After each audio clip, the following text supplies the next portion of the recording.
करछना तहसील में अधिवक्ताओं ने एसडीएम के खिलाफ जमकर एसडीएम मुर्दाबाद के लगाए नारे।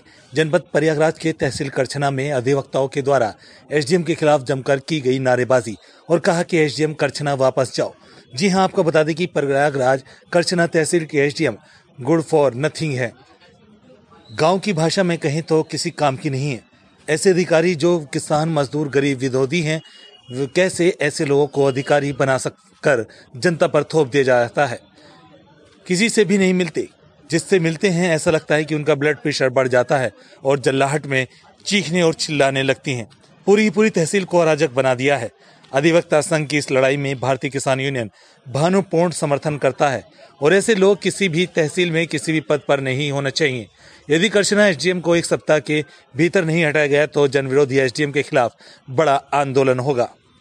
प्रयागराज से नीलेश कुमार की रिपोर्ट, प्राइम मीडिया न्यूज। बड़ी अधिकारी करछना तहसील की है, लिहाजा इनको पूरा संज्ञान है और ये उसमें मिली हुई है। पत्रावलियां 2-3 साल से लंबित पड़ी है। इनकी मानसिकता मुकदमों की सुनने की नहीं है।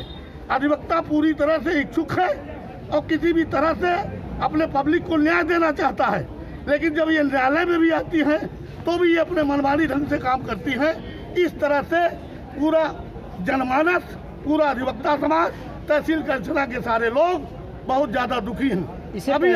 अभी एक प्रार्थना पत्र एक जंग बहादुर नाम के व्यक्ति ने इनको दिया है, जिसमें उसने लिखा है कि आप अज्ञानी हैं, आप एक कर्मचारी बिल्कुल उच्छृंखल हो गए हैं। जब एक गैर पढ़ा लिखा व्यक्ति गाँव का परेशान होकर के इस तरह की भाषा का प्रयोग करके इनके पास पत्र दे रहा है, तो आप सब लोग अच्छी तरह समझ सकते हैं कि इनकी कार्यवृत्ति क्या है। हम लोग चाहते हैं कि ऐसे अधिकारी को इस करछना तहसील में कतई नहीं रहना चाहिए। इनका स्थानांतरण कर दिया जाए। जहाँ तक आईएएस की बात है, हम लोग सबका सम्मान करते हैं, चाहे लेखपाल हो चाहे आईएएस हो, सबका बराबर सम्मान है। चपरासी का भी वही सम्मान है। इसके पूर्व माननीय डी राजा भी हमारे यहाँ आईएएस आए थे, लेकिन उनके ट्रांसफर में 5000 लोगों ने 5 मिनट के अंदर जमावड़ा खड़ा किया और मजबूर होकर के डीएम साहब को उनको वापस करछना भेजना पड़ा।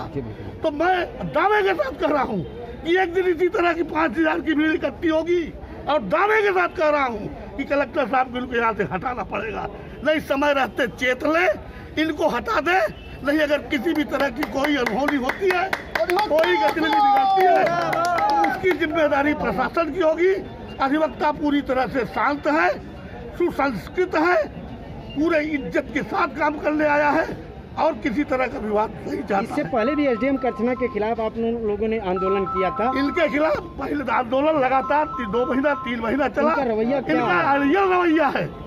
ये गाली गुप्ता करती हैं, ये बदतमीजी से बात करती हैं, अपमानित करती हैं। ये भाई न्यायालय में अधिवक्ता भी एक अंग है, एक पहिया है, और जब वो न्यायालय में काम करता है तो अभी पब्लिक ऑफिसर माना जाता है सीपीसी की तरफ। तो एक पब्लिक ऑफिसर की हैसियत से एक अधिवक्ता यहाँ आता है काम करने, आप उसको बदतमीजी से पेश आती हैं, उसको झिड़क देती हैं, पुलिस बुला करके दंडित करवाने की धमकी देती है। कौन सा अपराध अधिवक्ताओं ने किया है? पूरा अधिवक्ता समाज केवल पब्लिक के लिए लड़ रहा है। आपका परिचय जानना चाहिए। हरिमोहन मिश्र।